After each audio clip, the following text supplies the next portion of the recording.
Hey guys, and welcome back to this channel. In this video I'll be showing you guys where you can find the 7th elf on the Bloxburg 2024 elf hunt. So you'll need these holiday tree brownies, and you're just going to go to the lumberjack tree. I don't know what it's called, but you're just gonna go there. I'm just going to drive myself there.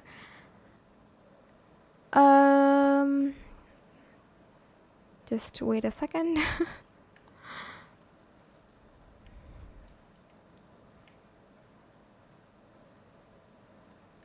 It's like somewhere in this area, so I'm just gonna drive there.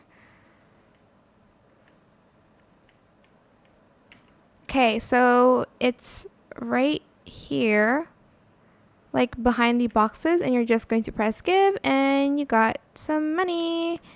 And that is where the 7th location is. I hope this tutorial was helpful for you guys. And don't forget to like, comment, share, and also subscribe to this channel if you haven't done that already. If you have any more questions about this video, just leave it in the comment section down below. I will try my best to answer them all for you guys.